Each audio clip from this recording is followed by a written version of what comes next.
Well, it's the crazy coloured cube we all want to nail at least once in our lives, but the two boys you're about to meet can crack the Rubik's Cube in just a few seconds. Nice. Toby and Charlie are from Brisbane and they've only been cubing for a few years and they're already making a huge name for themselves on the world stage. Yeah, they're two little legends they are. The mates recently competed at the Australian National Speed Cubing Championships, with Charlie taking out the title in the multi-blindfolded category and Toby placing third in the non-blindfolded open category. And the boys join us this morning, fresh off the back of the competition.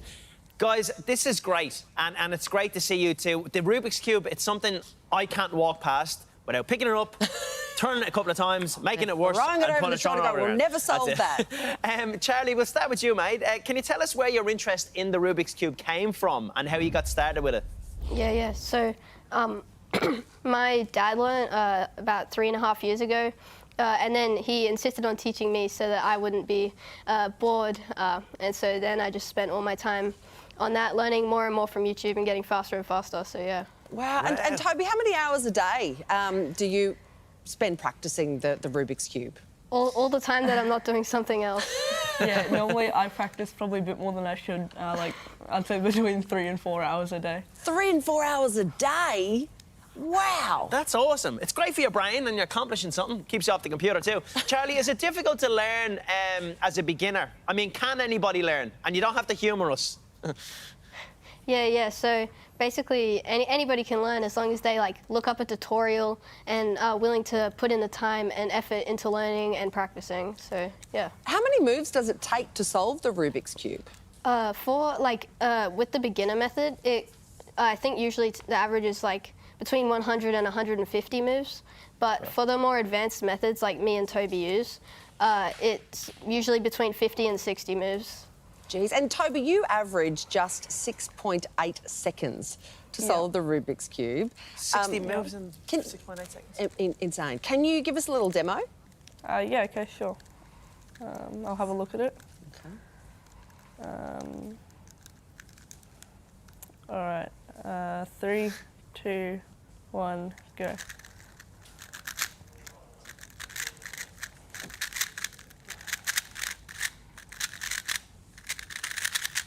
Wow. Whoa, that's mental. What are you looking for? What are you looking for first?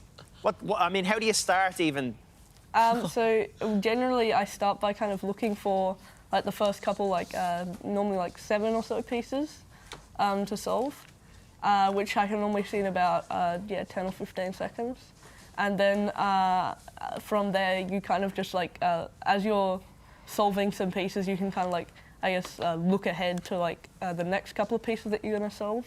Wow. And it kind of just flows, the solve becomes one flow. It's crazy good. Charlie, how do you do that if you got a blindfold on? You just finished third in the world of multi-blindfolded category. Can you tell us about that event and how it works? I would have thought you'd have to see it. Oh, yeah, sorry. No, you're great, but third. Yeah, so for 3 blind, you memorize, you first look at a piece in a specific spot, and then you look at where that needs to go, and then where that needs to go, and so you end up with a string of how the pieces move around the cube, and then each location has a letter, and so you end up with a bunch of letters, which you turn into words and remember a story, much like in other memory sports like card memorizing and stuff. Oh. Show us how it's done then, Charlie. Let's go. All right.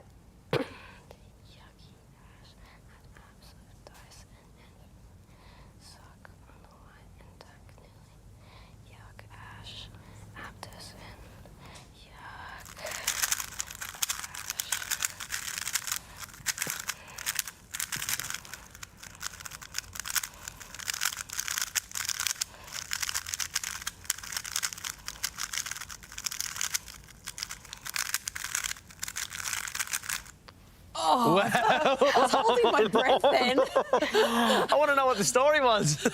You guys have got a few big competitions coming up towards the end of the year. Tell us about the preparation for that. What's involved? How do you prepare for something that big? So going into the Oceanic Championships at the end of this year, I'm really just practicing and also simulating a competition, because you can get quite nervous while you're competing. Do you have to like warm up your fingers or something before a big event? Yeah, definitely on the day you do need to do a couple of sols to kind of warm up a bit. But afterwards, yeah, it's not too difficult to get warmed up. Well, do you know what? It's great to see two young men being so committed and determined and so intelligent to do something like this. You guys are fantastic. If you want to support the boys and follow their journey, you can head over to the website, swiftcubing.com. Charlie and Toby, good luck for the remaining competitions this year, and thanks so much for joining us this morning. I think you guys are awesome. Go smash it, fellas.